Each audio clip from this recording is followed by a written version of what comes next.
June is Audiobook Month. Join Viviana, the Enchantress of Books, and the Audiobook Lovin Series as she celebrates the authors and narrators who bring your favorite stories to life.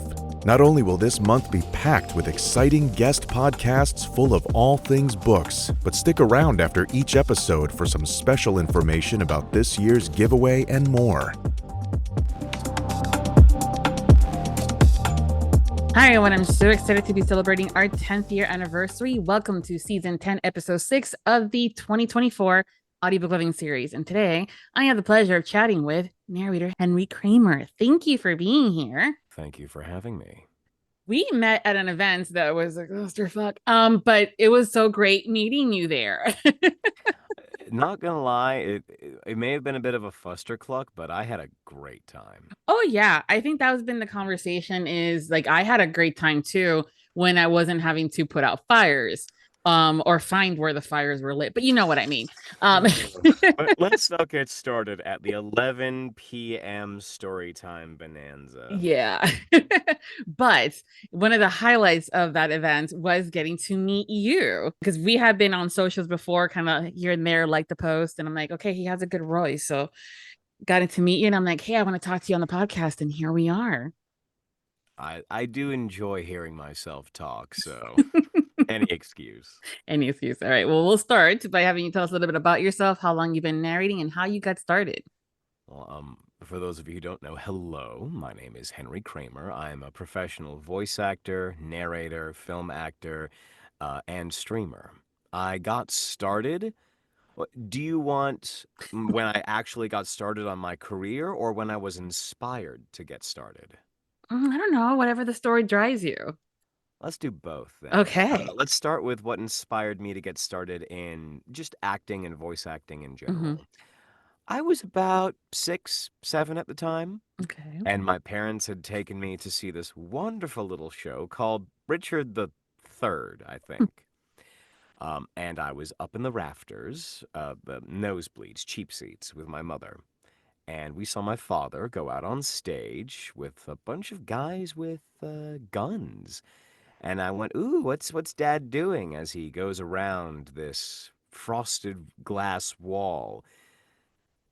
And just when I'm about to ask my mom what's about to happen, there's a bang, splat, as my father hurls his body at a glass wall and splatters it all with fake blood and slowly falls to the ground.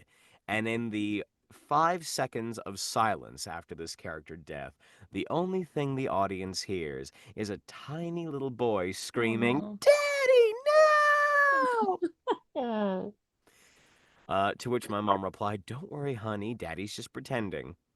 Hmm. And it was in that moment that I realized that I wanted to be an actor. And then I got started in college doing monster voices for a film project. And I had so much fun that I started doing audiobooks on the side at a studio up in DC. So I would drive 2 hours every weekend, up one way, 2 hours, down one way, 2 hours, to do basically free of charge audiobooks just to get stuff on my repertoire. And the rest is history. I would work tables in DC during the day and after my shifts, and I would record from about 2 a.m. until 9 a.m. Then I'd fall asleep, wake up, do it all again. And then the great closing hit, aka the pandemic, and I already had the setup, so I went audiobook full time and I've never looked back. Yeah. Isn't it interesting when we're how things impact us when we're kids and it kind of sticks with you? I can only imagine now as an adult, have you gone back to your parents and said, a little warning would have been nice, but thanks. Oh no, that was a popular topic of discussion for many years afterwards. It's a common family joke. Mm-hmm. Yeah, because there's nothing like, seeing a loved one hurtle through glass, not knowing that it's, probably a sugar glass of sorts and blood everywhere. And you're going, oh my God. No, it was horrific, but also incredibly awesome once I realized he wasn't actually So dead. yeah. No, no. Yeah. Well, once the trauma wore off, Yeah. it was awesome. Yeah. Ah, Fun fact, I've parents. seen both my parents die on stage as a young Ooh, kid. oh my goodness. Yeah, so I've literally lived through every child's worst nightmare. Oosh. Yeah, that's not good. But it does prepare you for things. And but I Oh love the yeah. fact that you were so young when you're like that's what I want to do for the rest of my life. And Hey, the different facets you mean to too. tell me I get to be paid to read books, play dress up, and talk in funny voices? Hell yes. I know. Like if I would have been like back, I look at myself back in high school and I was like, if why didn't I have any? No one was telling us that we could get paid to read books or do book covers or take photos, not of plants, or other things, but like for books and things like that. And I was like, my God, if we were only told. Sometimes you just got to go out in the world and find your own way. Yes, yes. I am glad that we are now having those conversations and that information's a plethora as far as what do you want to be when you grow up? I wanted to be a marine biologist and swim with dolphins, but then there's a lot of math in that. Yeah. No, from a young age, I knew I wanted to be an artist, an actor, a narrator, and I relentlessly pursued it. You got to. And I also find it fascinating when there's that drive too, that I admire it when I find when someone has that kind of drive and gumption to just continue to go forward with it, regardless of obstacles or in spite of obstacles sometimes, right? Oh, yeah. Yeah, because it ain't easy, folks. It ain't easy. It's especially frustrating when you have leading man energy, but you're only 5'6". But in audiobooks, we don't care. We don't No care one what cares y'all how look tall I like, am when I'm behind a microphone, and right? I love it. I love it. Yeah, it's all about, how does that voice sound? Can he act? Because there is a difference. And I know sometimes that could be a bit of a topic. Oh, he sounds hot. I'm like, yeah, but can he act? And can he maintain it for longer than 5 seconds? Because stamina is a thing. Ladies, is your voice actor a two-pump chump? Can he only say two dirty phrases before petering out and losing that sexy smolder? Does Try getting good. there's coaching for that. Fun fact, ab workouts. It's not just for the six-pack, it's also for your vocal muscles. Yes. Yes, it is definitely a lot of people think, oh, you're sitting down all day, right? You're doing 4 hours or 8 hours a day, depending on how you divide your day, and all you're doing is sitting, but they don't understand the amount of like the workout that takes. The actual, like, my diaphragm is so exhausted by the end of the day, I'm like, oh God, because not only do I have to sit up and maintain proper position between myself and the microphone at all times, I also have to switch between voices, I have to switch between emotions, intense. It's a if I did not enjoy sweets and other things that are bad for me as much as I do, I might have a six pack. Right now, I just got a two-pack and a tiny keg. Hey, we are all fans of health, regardless of what that looks like. But Yeah. it is a lot of work. It's just, and even then when you guys start doing accent work, right? Depending on, I always hear you guys say, well, the British is over here by the tongue back there, and then you speak by your diaphragm. I'm like, yeah, too many body parts to keep track of, but It can also get like, how do you very select it? confusing. You know, like how do you select the breathe from your diaphragm versus I'm just breathing, but yeah, but accent work. I was fascinated. So I'm going to bring up a panel that you did at this event called narrator improv. This is where they were provided with a scene from different books. These were authors that were attending and signing at the event, and the audience then yelled out a different kind of accent, maybe a personality trait, like if they were angry, and you got in one of them drunk Elvis Presley. Which um was my first ever Elvis impersonation yes. that I tried. Yes, and folks, he was all in it. I have video. I've posted some already. But it's great because you even see like the leaning in. So seeing you act it out versus just like hearing you in the like from a booth perspective was also interesting. But I mean, because there was a little bit of swagger movement or a little bit of a dip in the hips, and It was just so, but he kept it like going. I was like, why does this still sound good? Look, I have a BFA in theater, and I'll be damned if I don't put it to use. It was so good. The other thing too, then there was another group of narrators, and your laughter, your was epic. I mean, I was trying to focus on Gary Furlong and his Smee from Lord of the Rings doing one of the other books, and you're cracking up, but like epicness of like spitfire kind of a thing, and I'm going, oh my god, he's actually having fun. But it was funny because Gary Furlong is phenomenal. And All yeah, props to him for somehow doing Smeagol for that long, that good, without ruining his voice. God damn, that dude is. Props to him. He was one of my favorite people to meet. Fantastic guy. yeah, no, he was great. But you're was just there, you were right there like front and center, and you're going, I'm trying to keep it together, I'm gonna try to, and you're like, fuck that, nope. I legitimately couldn't. He was right there. He was right in my ear, and I was like, "Oh my god, precious." Yes, and he again, it was a sexy scene, folks. It wasn't like anything that we would have normally heard or thought about hearing, past the serial or whatever. No, some of this stuff was like sexy, and it was like, yeah, okay. Same thing with like the Elvis. So it was just fun to see. But someone in the audience then busted out with, I think we were towards the end of that panel, they busted out with, do they got guitar? And I'm going, what? Oh, that's right. You are the voice of Tamlin from the series Rocketar. The High Lord you love to hate. How has that been? Because that series is, for those that love it and those that hate it, people know about it, right? The acronym is actually, it's not like, that's not the name of the book, folks. That's an acronym for the book. That's how popular it is. It has its own acronym that we all know things from. I haven't read it.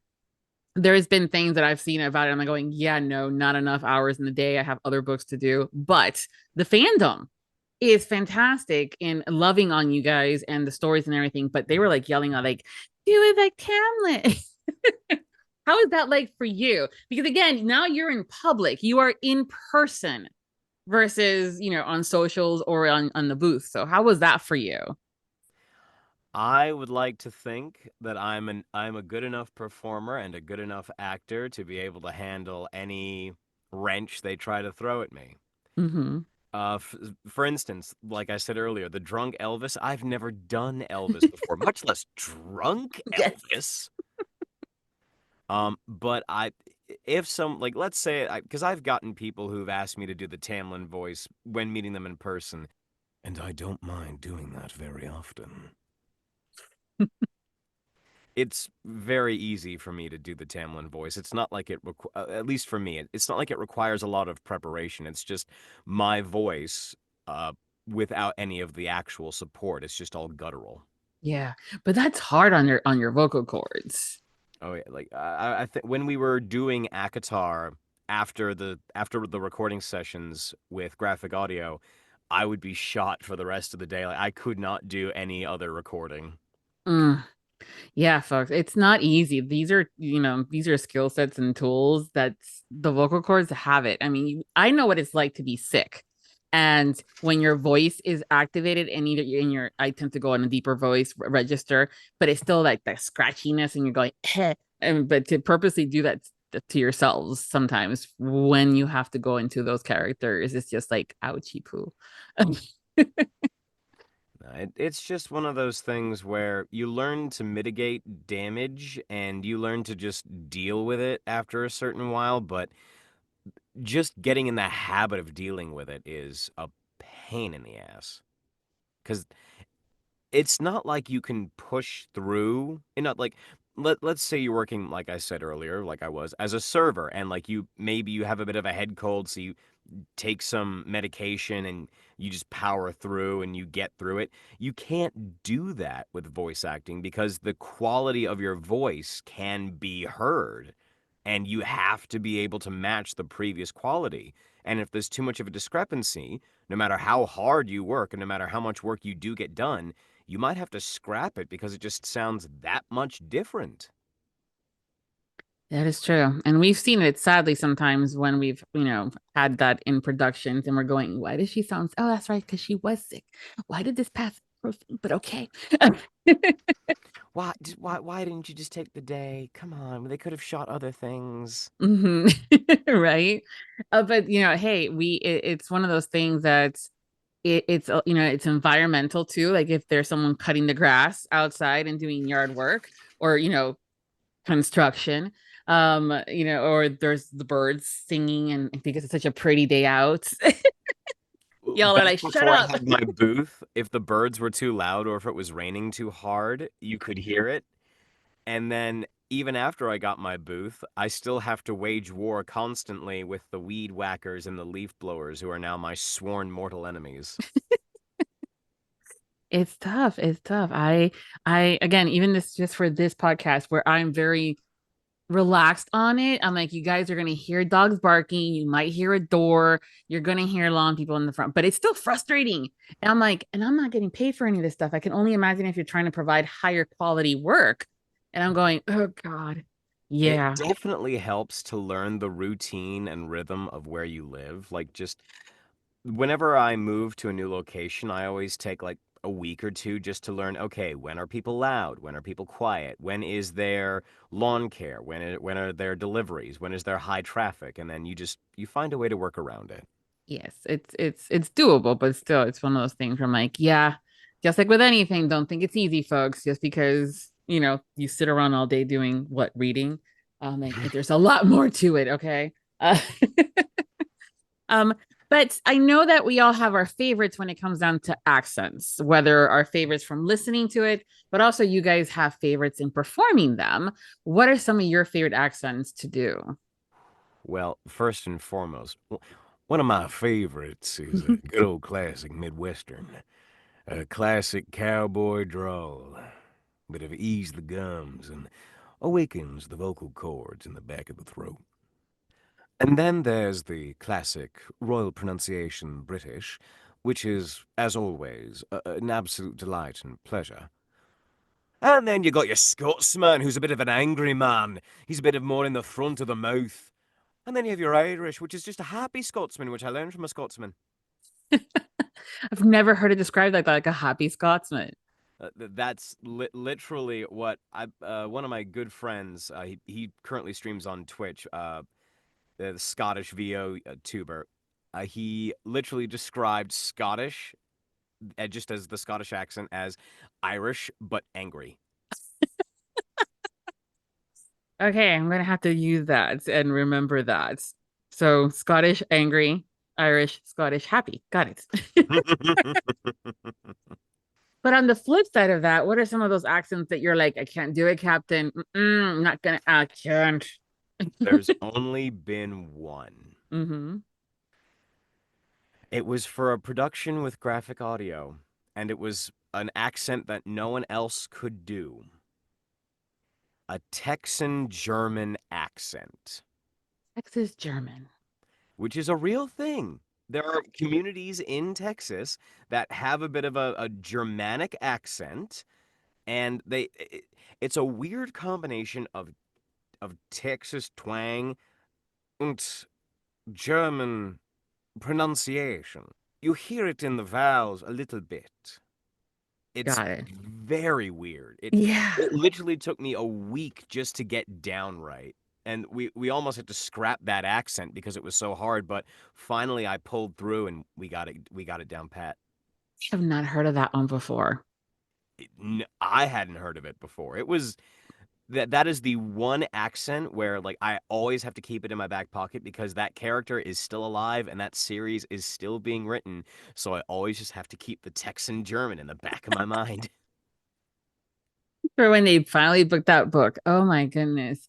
Yeah, I mean, the listeners can hear it whether it's a like a southerner when you're like, okay, but southern like Savannah, Georgia, southern or Atlanta or Mississippi and things like that, and then even East Or the Coast. Carolinas and Yes, the Carolinas, and then there's Florida, and we're like, we don't have any unless we're by the north. well, I was gonna say Florida is a strange state because Yes, the it further is. south you go, the less south it gets. Yes, Absolutely. I was as a kid, I was wondering, I'm like, why don't we we're from the South. I always do, I love that Savannah, like that southern, little more, earthy, breathy kind of a accent. And I'm like, we're pretty south down here in Florida as far, and then we none of us have accents until we get closer north, because then it becomes like the line for the border just gets erased. Um Once you hit Panhandle area, you've gone too far north. yes, so once you hit St. Augustine on that side of the coast too, you're going, Ooh, I yeah, think it's what, Niceville, Florida? yeah, I think so.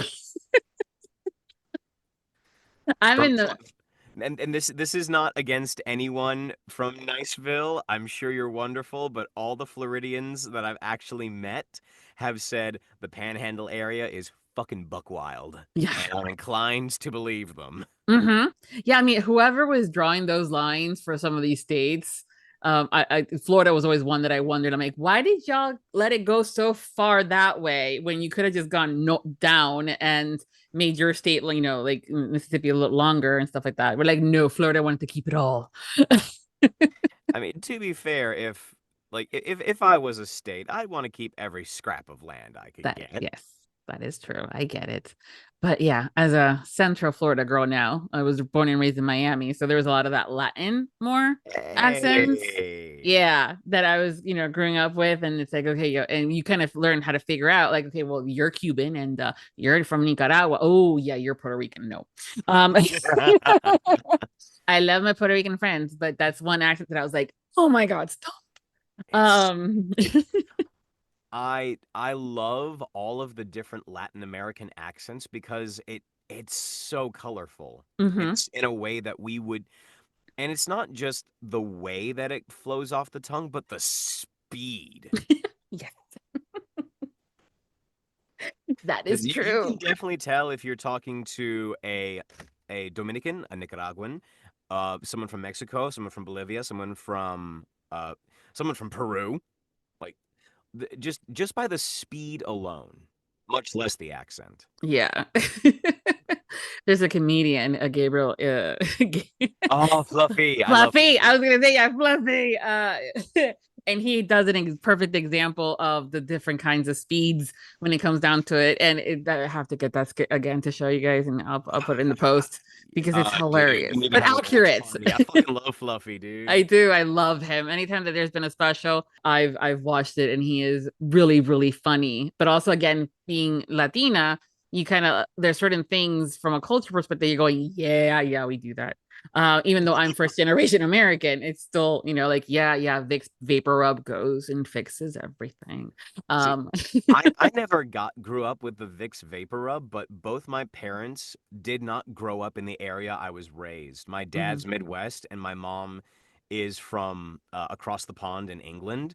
So technically, even though I have family all over the United States, I kind of grew up as a first generation East Coast kid. So a lot of those things where you got to pinch pennies and save where you can. We're Yep. having soup today. We're having soup all week because that's all we got. A lot.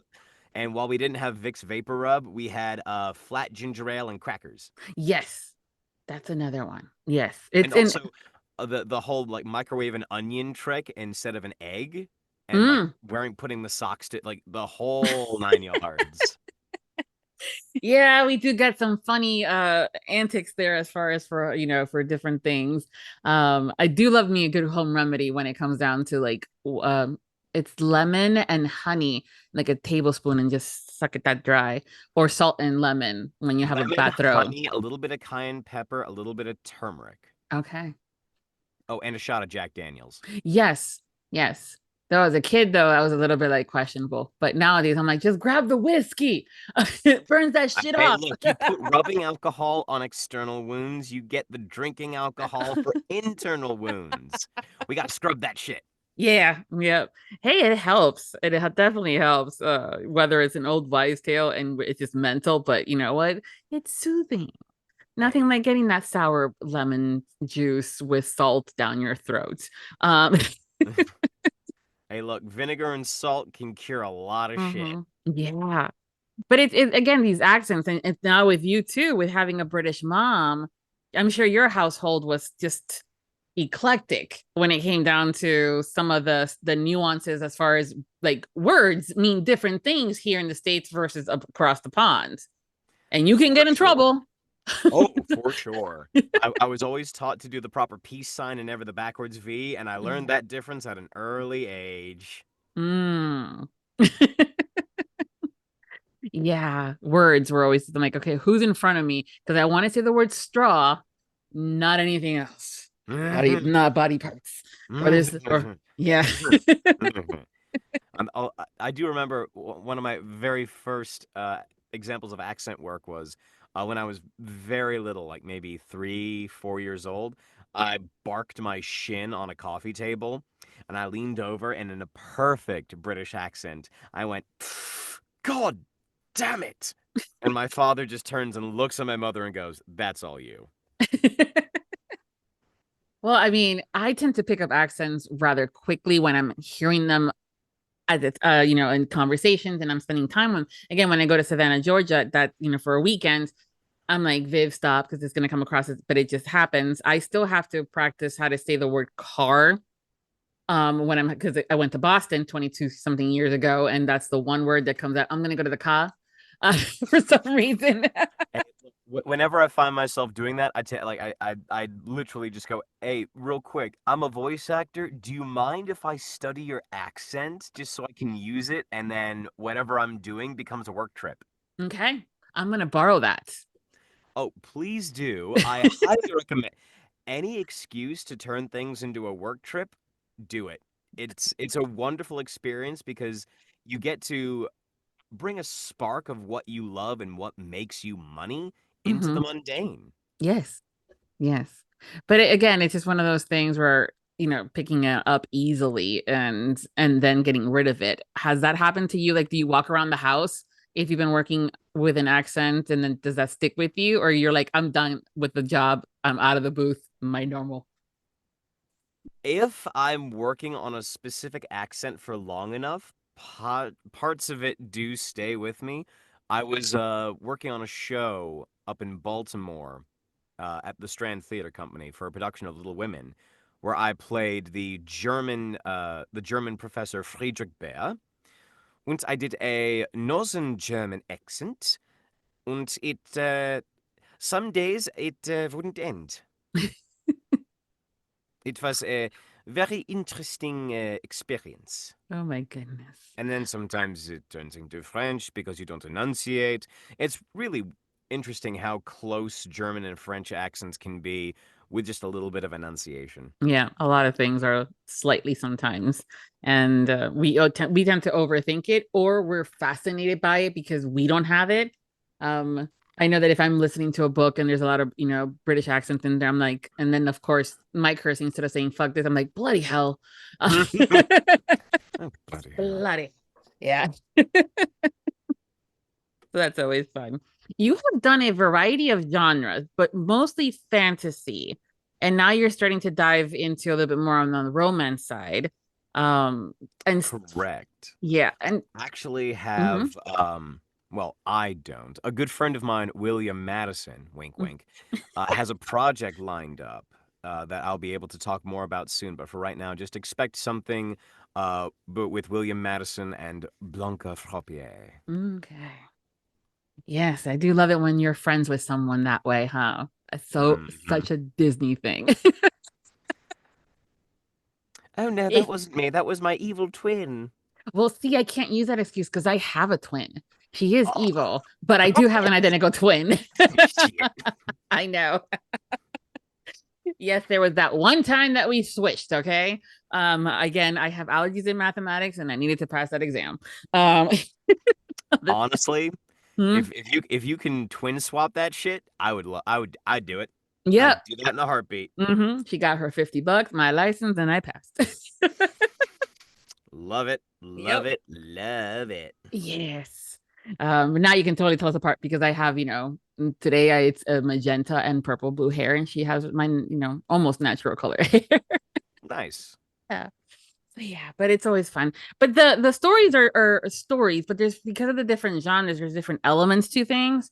Um, Is there a type of character though that you love playing regardless of the genre? Ooh, that's a good question. I would say there are two characters I love playing above all else. One is the plucky hero, because you gotta love a hero that is faced with daunting odds and insurmountable challenges but refuses to give up. The other is the magnificent bastard. The the evil schemer that's just doing it for the love of the game. The one that's just like, I am smarter than you, I am more well connected than you, and I will use that to my advantage to destroy you. Those are always fun though. Oh God, yes. Now, what about the type of scenes? Because again, with romance, you have, and you still have. There's going to be banter. There's going to be the meetups, the cute. We have the romance side of things. So and the smexy times, fantasies, adventures and stuff like that. So, what are some of the favorite types of scenes that you like to perform? A couple of my favorite scenes are, well, first and foremost, one of my favorite scenes are just those really soft, intimate moments where a character gets vulnerable and maybe a grouchy character drops their hardened outer crunchy shell to reveal the soft, nougaty center. Maybe the old, grizzled veteran, like, just takes a moment to take a look at the new recruit and sees a bit of them inside that recruit of what they once were. Maybe it's a mentor teaching a student how to swing a hammer, or a mage how to cast their first spell, of just those tender moments of more experienced and lesser experienced are often some of my favorites. Mhm. But then there's also the dramatic, angry monologue of like you betrayed me, you left me for dead, and this is how I'll repay you. I will burn everything you love to the ground. You're like, it wasn't that big of a deal, dude. You found your way home. Like, dude, all I did was not pay you $5 for the sandwich, and that $5, and then they just go Yeah. on an epic tirade about how that one thing fucked Dang. them up for life. I know, right? Sometimes, especially those, fantasies and those, sci-fis. And I love me a good, fantasy show and sci-fi, but even historical stuff, and you're going, so what's the problem? And then you find out you're going, dude, that's not that big a deal. But the honor was You have just been besmirched. yeah. Pistols at dawn. hmm I'm like, oh, I swear. It's one of those things sometimes I wonder, like, if I was to ever time travel back, I probably would be in trouble because I would be like, really? This is what's going to get you? Not any of the other bullshit, but this. Okay. Just smack them. Yeah. Put a brick in a glove and challenge him to a duel. Just bat. Yeah. Well, Break I'm their also the nose. girl that would have gotten the metal armor for it and smacked you with it. Oh, not the gauntlet. Oh, Gauntlets, no. yes. I love a good gauntlet. Bugs Bunny, no. I love it. Mhm. Yeah. Well, I mean, between the swords and the daggers that I have in my formal dining room, I actually have a gauntlet. So, Hey.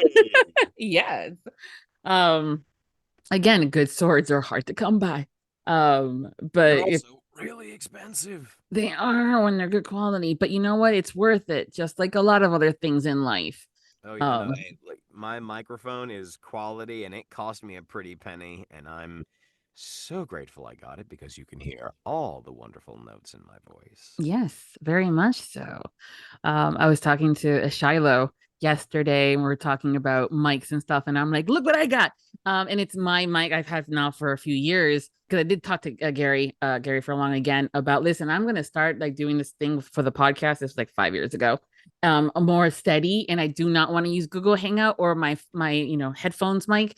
And so, what are my options? But I was not going to do what you do, for an example. So I'm like, I don't need that bit of expense. And so I got my Yeti, but it's the gold one. Hey, oh, you got the Yes. Blue Yeti?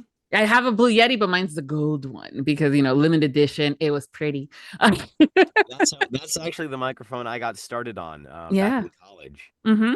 Yes. She was having she's like, oh, you got the whole, like, what do they call these things? Oh my God, I'm having a brain fart. Plug and play. It was mine's the plug and play, but I actually have that. Okay, I don't want to call it a spit thingy, but the Oh, Popper. the pop screen. Yeah, pop screens. Yeah, I actually have one of those here too. And she's like, "You have one?" I'm like, "Listen, I know it's a podcast and it's free, but I am the utmost professional when I can be. So I got a popper." It's those little things, right? That you kind of have to find joy in. But yeah, it's worth the money. It's part of your tool and your skill sets. And it's the same thing kind of conversation, which I'm sure you may have had with authors when they have the question about like, oh, I want to have my titles in audio. And you're going, okay, 5, 4, cost comes up, right? Mm-hmm. Yeah. And I'm like, well, you could. And I know nowadays the whole thing with the AI is happening because it is significantly less expensive. But you AI have wishes been, it could do what we do. yeah, I It doesn't know. have the tone. It doesn't have the depth. It doesn't even have the pacing or the pronunciation right. Yes. Yes, that is true. Um, but again, it's just the human quality and a lot of that is what you were mentioning, the tones and stuff, but the emotions behind it. And like I said, when I saw you in those panels, that comes through. Conversations like this also comes through those little things. And so again, it could be a penny depending on how you want to do it and who it is. Because again, skill sets, you get what you pay You for, get what you folks. pay for. Yes, you get what you pay for. And yes, there's always going to be that one or two that's going to be significantly way higher up because egos, but there are plenty of really good quality individuals that know what they're doing, are professionals, and can give you best quality work. But again, you pay, there's a And cost for it. and just as a PSA, there's never any harm in saying I'm sorry. That's outside of my pay grade. Mm-hmm. And most of the time, we'll go, that's okay. We can direct you to voice actors that are currently still starting out Yep. that will do it for less and that can work with you. And as you improve as a writer and get more funding, and they improve as a narrator and get better equipment. And like that's how a lot of narrator author relationships build, is because one person says, hey, I'm sorry, I can't do this for this amount, but I know someone who can. Let me introduce you. And that's how these very human relationships are made. Yeah. And that is also a great point. Thank you for bringing that up too, is having that honest dialogue of, hey, this is what my budget is. You're outside. Do you have any recommendations? Or if it, organically happens where you're like, I can't because of X, Y, Z, because sometimes even schedule is an issue sometimes, Oh, yeah, and it's you know? I mean, there have been times where I've had to turn down work because they're like, hey, I need this done by this, but I'm booked out for the next 3 months. Yes. And your options are hold and wait until they're available because trust me, most of them are worth it. But if you cannot wait, then we're like, okay, what's the quality of the voice that you like in Henry that we can find somewhere else? Or sometimes things open and you never know. But again, it goes back to, human voices are so important and there is definitely something, a quality of it that you can't find on machinery. So, start saving the pennies. There's other ways to go about it. I know a lot of authors are doing Kickstarters and then just do the research and do the homework and reach out to some of your favorites and see what their availability is and all that fun stuff. But yeah, so thank you for mentioning that. We're going to go a little bit on a more personal level here. I have some questions for you because it's not all about work, okay? You guys are human beings. You guys love your chocolates Are or you not your sure chocolate. it's not Yeah, all? I mean, like, to be fair, I did that whole trip to Denver. That was a work trip for me, so it doesn't even feel like a vacation. no, me too. I mean, if I'm there, it's work kind of a thing, very rarely. And even when I do go on vacation, there's still something that pops up or whatever. But again, there's those moments where We you're, we're you know, so lucky we have people to remind us to just take a step away and like yeah, actually take a break. yes, yes, definitely too. And those are those times too where even when you're at events and you're working, that you can just relax and take that sip of coffee that might be not so good, but whatever, it works. But yeah, so I wanted to have some fun here with some of these questions, and you're ready. Okay. Does love at first sight exist? I would say infatuation at first sight exists. Love is something you choose, or at least that's what I've come to understand. Mm-hmm. Yeah. Okay. Is it easier to love someone or to hate someone? Oh, far easier to hate. Right? Okay. Yeah. It takes work and reminders that, there are XYZ good things or whatever when they're No, not putting their shoes away for the kindness 15th is an time. kindness is an active choice. To Yes. love someone is to choose them every day. Mm-hmm. That's hard. Yes. Yes, it is. But worth it when you find the right person. It's worth it. But it's pretty fucking hard. Yes. Yes, it is. That's just one of those things where like I sometimes I get reminded, like, but you signed a contract. I'm like, well, yeah, you know what? Terms of service have been modified. But yeah, that's definitely I think it is a lot easier to hate. It's just, sadly we see it too often. But yeah, it takes more work to be kind and love. So here's an interesting one for you. Who would narrate an audiobook memoir about your life? Who do I think would be the best voice, or who do Ugh. I who would I like? Let's go with who you want. Yeah. Ooh. Ooh. Fuck. Can it be me? Well, I mean, you can. Okay, but But if it's not me, because I do think right. my own voice is best for me. But if I had to choose a person who was not me Mm-hmm. to narrate my life, honestly, I think it might have to be my good friend David Quee. Okay. He's a fantastic voice actor and partial narrator. He does a lot of character work, and he's a very sprightly and energetic style, and I think it would capture my essence very well. Okay. I'll have to look him up. Now at least he has a job whenever it needs to be done. The search is over. All right, here's another good one that I love. If someone was to summon you via a cauldron, what three ingredients or things would they have to have in order to do that? Ooh, a microphone, Mm-hmm. a D20, and a chef's knife. Okay. It was either the chef's knife or a video game controller, but honestly, chef's knife, because I cook every day. Nice. Yes, so that's definitely the kind of knife that you would be wanting to do the cooking every day. Oh, it's Damascus steel with a cherry rosewood handle, brass inlay, maybe a little bit of a groove carving, and a nice patina pattern. No longer than 8 to 10 inches. Single hard edge steel. Ooh, that was sexy. I That's a, know the kind of shit I want. yeah. Well, as a girl that has her degree in culinary arts, that was sexy. You get it. You I get it. get it. I Ooh, ooh, ooh, do. ooh. All butter crust pie crust. Ooh, yes. Classic French folding technique. Nice. Okay. See, those are my love languages. Oh, no, we can talk. We can hang. We can hang. And then, Okay, perfect. Yeah. You just gotta do next time you go to an event, just get an Airbnb with a good kitchen, you know, hey, look, entertain.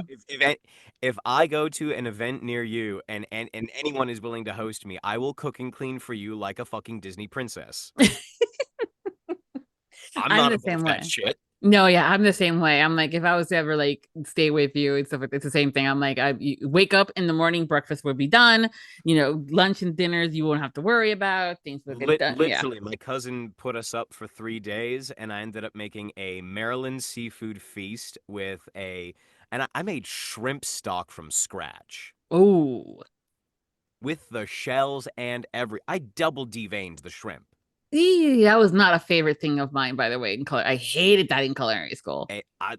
You know the trick with the fork, right? Yes, Yeah. yes, And you know about the smaller little black vein that you have to get rid of, right? yeah, yeah, yeah. They don't Yeah. teach you some of those tricks until after Not a you learn lot how of to do it people the know first about one. that, funny enough. Yeah, Like they know about the upper one, but not the yeah. under one. I know. It's yeah. It's okay. There's a lot of things that I know how to make really, really good. I'm just not eating it. Yeah. Seafood was one of those. Uh, hollandaise sauce was another one. Oh, God, hollandaise is a pain in the ass. It is, but It's so good, but like half the time it's not worth the effort. yeah, but I'm also that friend that if that was your favorite, I'd be like, fuck, Mm. You'll get it. Yeah, no, it's yeah. Yeah. I made salmon bulgogi and shrimp stew. I actually made a classic Louisiana French roux Okay. for the seafood gumbo. Yeah, so those are, yeah, it's a lot of techniques there. People Mhm. think sometimes it's like the country type of cooking or the more robust is simpler. I'm like, yeah, well, sometimes there's significantly more ingredients and more to-dos with some of Yes. those. Yes. Yeah. Country cooking is you have a lot of ingredients, or at least, or you have a lot of one ingredient. It's Hmm. one or the other. Yeah. But it's also fun. I love it. But It's yeah, so much fun. it is. It makes easy like 8 to 10 servings. It's so good. That is what I love about cooking when I do bigger stuff. It's one of those I have leftovers for a while. I don't have to worry about it, think Oh, about it. plus it's like there's so much more like just you have so much more room to play around with. When there's like such large portions, there's a bigger margin for error. Yes, but I also like doing things where it becomes one thing today, but now I have the leftovers, but we can do something else with it and make it, a pasta sauce instead of a stew or stuff like Oh, that. So, for sure, yeah. for sure. Here's a good one that it's always interesting for me. What is something you think people might automatically assume when they first meet you? Ooh.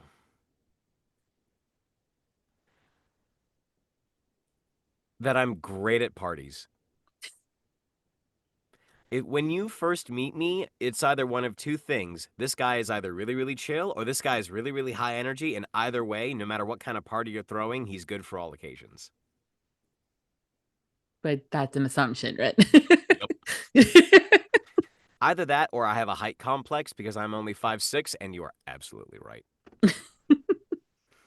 Certain things we cannot change. Hey, look, short people are angry because we're that much closer to hell. Okay, I'm gonna have to tell one of my best friends that she's like 4'8". She's the scariest thing on two legs now. Oh yeah, she would cut a bitch, and I'm like, uh-uh, No. no. If her height is 5'0" or less, run. She will shank you in your ankles. Yes. And bonus, she's Latina, so it's even worse. Oh yes. Mm-hmm. I know. I have a solution for angry short Latinas though. Oh yeah, what's that? Tequilas, Mm-hmm. tacos, back rubs. The last one, maybe not so much, depending on her mood though. Sometimes, No. The back rubs touchy. is always after the tequila and the tacos. Oh, okay, then that's right. Okay, so it was sequence. Got it. It's Okay, it's in that order. got it. Tacos, tequila, Tequila. back rubs. All right. Okay. If she ever gets more feisty with me than she's supposed to, at least I know how to do that. Mm-hmm. So I gave you homework, and one of my pet peeves when I was in school was teachers giving us homework and not checking it or going over it. Because I'm like, you could have just said it was busy work. Um, but I do when I do give you homework, I'm like, let's go over this stuff. So we have a couple. Two truths and a lie, where you're gonna tell me three things about yourself, and we're gonna figure out which one's the lie. All right, here we go. Okay. Two truths and a lie. I enjoy flying. I have never worked on a project that I hated. And I am an avid hiker.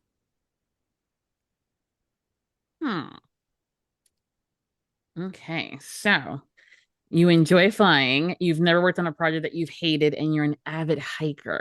All of which could be true. That second one, though, about never hating a project. Hate is a strong word, though. So, I want to say the lie is the avid hiker. Wrong. Ooh, okay. Then it's the project one. Wrong. Really? There's never been a project you've hated. I've been frustrated by many projects. Okay. Every single project that I've done in one way, shape, or form, I have thoroughly enjoyed. Okay. All I right. So get airsick very easily. I hate flying. If I could teleport, Mhm. it's over. It's Yeah. over. Well, but you have so many events that you had been to and that you still have for the rest of the year. And then I know that you're also going to next year. I was like, I don't think he'd be doing all that if he hated flying. But then again, I am willing to put up with a lot to see people that want to meet me and make their day. Okay. Like, that's half the reason I love going to those events, is that Mhm. I get to put a face to that voice that they've been hearing and let them know that voice actors aren't scary or stuck up or weird little gremlins that lock themselves in the closet and never want to say hi. Like, thoroughly we thoroughly enjoy being around people. Voice actors Mhm. are The voice acting community is one of the kindest and most compassionate that I've ever been a part of. Mhm. Yes. That is true. It's been great. But I guess again, I was like, there's a lot of traveling you're going to be doing and have done for you to be not a fan of flying. But okay. I do love your outlook about how every project, you find the good in it.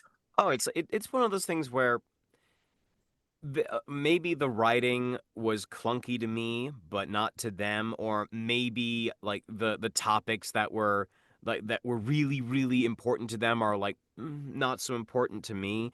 But there is always something beautiful and precious about each and every story out there.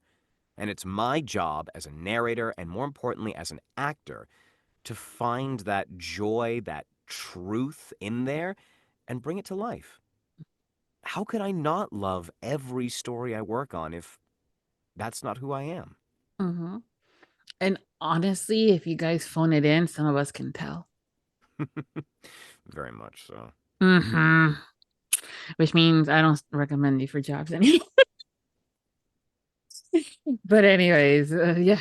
But I think it's important to have that outlook of, not only the professionalism of it because authors are trusting you with their babies, but also that's a lot of hours of your day, right? That you're spending. You need to start, have it be a Fun fact, for every one recorded hour of yep. audio, there's about 2 to 3 hours spent in the booth.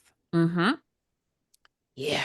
So And that's that unpaid, 20-hour folks. audiobook, that was 60 hours of someone's life. Mm-hmm. Yes. It is important to find the joys in things that you do because it's a lot of time spent on it. Yeah.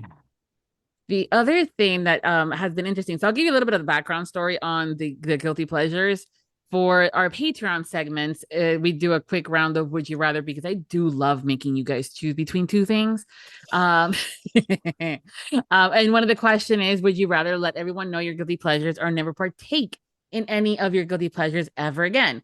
So it's options of those two things. And then, you tell us, and then we leave it at that because we know not part of the questions, but also I always say, like, you know what, next time you come on a show, we're going to talk about what those guilty pleasures are. And there's been several of y'all that have been back and we don't, and for one thing or another. I think also too sometimes when we think of guilty pleasures, we're thinking, oh, whips and chains, oh my, red room. When the reality a lot of times it's not. But I think a lot of times people think of that, and so I'm like, you know what? I'm just gonna start asking you guys, what are some of your guilty pleasures? Well, I got a couple weird ones and then a wholesome one. Okay, it's gonna be interesting to see what he defines as weird. So one of my guilty pleasures is I legitimately enjoy cold food. Okay, Like let's say you made chili and okay. you put it away, store it in the fridge. I will legitimately take it out, make myself a bowl and not reheat it and just eat cold chili. Hmm. It's from my days working in the restaurants where you wouldn't be able to get your food hot because you're on your feet so much and you're working, so you eat what you can when you can. And Yes. half the time it's like one of my favorite things to this day, cold fries. I Okay. know it's heinous, but like if Depends on I'm the craving a fries. snack and it's just as a side and it's already cooked and it's just in the fridge, I'll eat it. Cold fries, they're great. Okay. Depends on the fries because I've done one or two of those. Oh, specifically steak fries Mm-hmm. only. Mm-hmm. Okay. What are some of your And other ones? another guilty pleasure, work. I legitimately love what I do so much that my fiance Jenna has to like pull me back and go, Henry, you have to turn down work. You have to make time for yourself. You can't kill it. I'm a workaholic. Work is literally a guilty pleasure for me. Okay. I can relate. And then my wholesome guilty pleasure is when my fiance comes home from work and we're cuddling on the couch with our dog at like 2, 3 a.m. and we have a drink in our hands or we're watching something. And that moment when both my fiance and my dog just lean into me and everything feels right with the world, that is something that I will fight for and crave and desire every day for the rest of my life. Aw. It's so cute too. And I know the feeling, especially. I mean, there's a reason why I always say I love humans because there's some of you all that are try patience, but most of you guys are okay. Dogs and cats are the best, right? Animals are just fantastic. Oh, Um, yeah. they're wonderful. Mm-hmm. So much so that I have 4 dogs and the 2 cats. Oh, how do you have time? Oh, well, they're all rescue and they kind of follow me or find me, and that's the thing. They just like, you're taking me home, like, fine. But a part of the workaholic that I relate to is while I am in my office now, for an example, once my husband gets home from work and we have some time later, I'll go into working from my laptop in my living room. But that's also where I get to have fun because I have one dog on one side and then I have the other dog on the other, or Atticus that likes to stay on my shoulders because it was fine when he was a puppy, but that boy weighs about 10 or 15 pounds now, and it's not fun anymore. Um, and he just like hops right and like, oh, that's the neck that you just messed up. I just went to the chiropractor. I know, right? But it's great. But it's also so cute, the whole thing with the fiance. And you know what, you mentioned about, love being work and stuff like that. I still remember times where I look at my husband, I'm like, oh, you were so cute when I was 19 and you were 27, but you still leave the shoes everywhere now. you know, Fast forward, it's been like we've been together now for 23 years, and of that 2021, I think has been married. So yeah, it's work, but those moments are when they happen, it's important to remind yourself and stay in that moment for the while you can. Just the fact that I have been able to go out in the world and not only make a living as an artist with a bachelor's degree in the arts, Mm-hmm. mind you, which is really hard to do, Yes, it is. but also create a home and a family that love and support me Mm-hmm. is honestly, it's indescribable. Mm-hmm. It is It is my reason for my ambition and my goals, and it's what keeps me going, but also what not holds me back, but keeps me tethered. Yeah, that's a good Because way to phrase it. for us workaholics, we're always looking at the next project, the next year, the year after that. We're easy long-term planners, and we have ambitious goals and dreams, but so much so that we often forget to enjoy the here and now. And I guess my family is my guilty pleasure because they keep me in the moment Mm-hmm. and they let me enjoy the here and the now. Because 5 years ago, I would have never dreamed I'd be here. And look at me now. Yeah.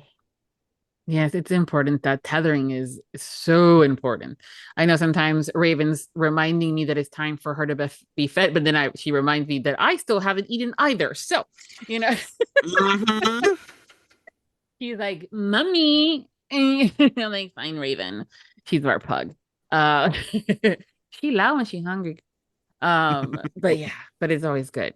Um, Another thing that I've added, kind of like a segment here, is because some of you all like to go rogue on me and have flipped the script and try to ask me a bunch of questions. And I've had to remind you that I am the host and you are the guest because no one really wants to talk about me.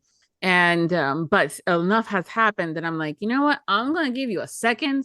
If you have any questions for me or anything like that, do it now. If not, we'll go forward. Well, what are some of your favorite types of questions to come up with? Ooh. Oh, see, it's that's a great question. I try to keep things a little lively with this series, the podcast being 5, but the series now turning 10. You know, the reason why sometimes these questions might seem a little bit like, oh, she asked that the last time, but your answer is going to be different from Gary's, different from Lucy, different from Maxine, and so on and so forth, and perspectives. But these like the question about the cauldron, I love finding new ways to learn about you guys, but in that bit of a spin of creativity. Because I have several cauldrons. Some are plastic because good Halloween prop doesn't go and stays in the house. Decorations. It holds my pillows, a really big one. Damn straight. I also have some metal ones because I do like burning a good amount of incense and herbs and stuff and other things. Hey, witchy Yeah. kitchen, we love it. Yes, witchy kitchen. And so, but that's also like, okay, well, if I had to summon you, which kind of goes along with my aesthetics, what 3 things do I need to have? But that also tells me a lot about you. Like, what are things that you might be attached to? What are things that are synonymous with you? I mean, we've seen the meme where it's like, the cauldron, or the pentacle design, and then coffee. We know a few people that we just have to have a good cup of coffee, and they will be, summoned however you want to summon them. They will show up. So those are kind of the questions that I like to, find a unique and interesting way to ask the question without also being intrusive or having to, run it out of you or wring out of you. That's the other thing, because it's hard talking about yourselves. It's not easy. Most of you guys are introverts on top of that. It sucks. Not me. Yeah, but there's a fine balance too. And that's also why these questions I have them, because I never want to have you guys come over and have someone listen to the episode and go, man, that guy was cocky as fuck, or full of himself. Because that's not the goal, because it is hard to talk about oneself. And you guys are proud of what you work. I'm proud of you guys for the work that you guys do. And yeah, and it's just because it's work. And if there's true talent there I believe, for it to be able to tell these stories. Same thing with the authors, to write them. It takes guts to hit that publish. Oh, but it also, dude, no, it's like the amount of work that goes into writing just one novel, much less a series. Yep. With a whole world, but bruh. Bro, yeah. And there's a reason I didn't double major in English and theater, because I was like, wait, I gotta write a book? Nah, we're good.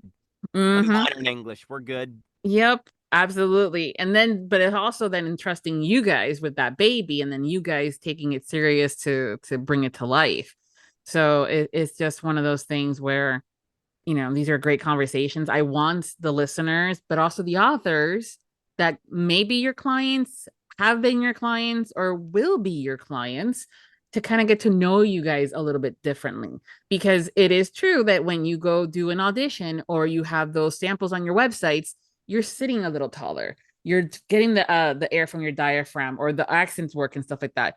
But sometimes the natural you is perfect for that character. And these are some of the ways that the authors and casting directors have found some of the narrators, by how they normally sound versus performance.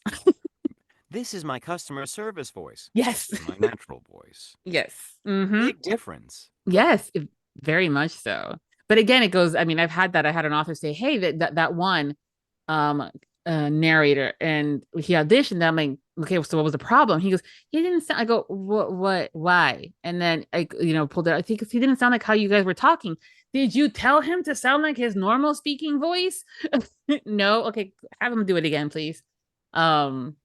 It just happens. But also too, sometimes like your desire, like wanting to do certain genres or accent work and stuff like that. So, it's all good. Plus I get to hang out with you guys. So it's a little selfish on my part, but I love it. But yeah, so that's good. Thank you. That was a really good question. And sometimes I wonder, what am I going to do next, as far as another question to make it more interesting, versus what's your favorite color? My favorite color to wear is either green or blue. Okay. My favorite color to paint a room specifically is a pumpkin field golden brown, because it catches the light just so and makes it a nice, almost like golden brown when the light hits it, but it's got enough of a light of its own when you paint it with a room, that it doesn't feel too dark, and it almost feels like you're settling down into a nice earthy cave. Well, next time I want to paint a room or something, I know who I'm going to go to. Those are good colors too, though. Mine's is black to wear. Like Hey, so. it's simple, it's elegant, it Yes. works for almost every occasion. Mm-hmm. Yep. Almost. But hey, you can probably make it work either way. Before we go, can you tell us what you're currently working on and what's coming up next for you that you can share? So those lovely NDAs.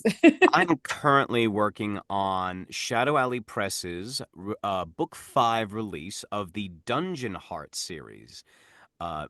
It is about a sentient dungeon that took the soul of a master craftsman who is also a dwarf and turned him into a giant underground dungeon capable of creating damn near anything. It's got gods, it's got demons, it's got a giant talking wolf bear named Arturus, who's a big, dopey, lovable son of a bitch. It's got betrayal, intrigue, murder, mayhem, and classic medieval politics schemes. Nice.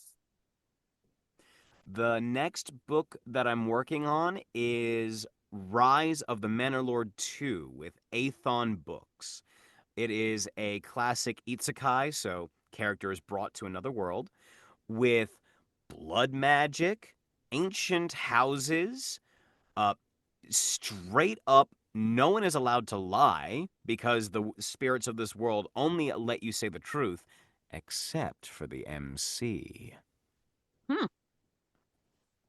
It's got superpowers, it's got intrigue, it's got assassinations, it's got wood spirits, it's got lizardmen armies.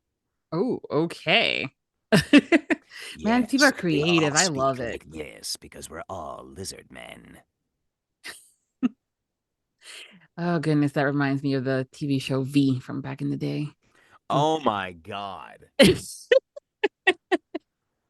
You made me feel so old. Shut up. All right, Bruh. look it up, okay? For those that are, youngins out there back in my day. I remember when Hollywood Video was around. Well, I mean, after a certain age, you're busting out with lizard, characters that are lizards, soldiers and stuff. I'm like, yeah, like the TV show V, okay. Sorry. Oh, Oh God. goodness. It was decent, okay. Well, that definitely sounds very interesting as far as those just the two, and I'm sure there's a plethora of books that you have coming out. I know that Audible has some for pre-orders already that are out and available, and by the time this airs, we'll have even more because you busy boy.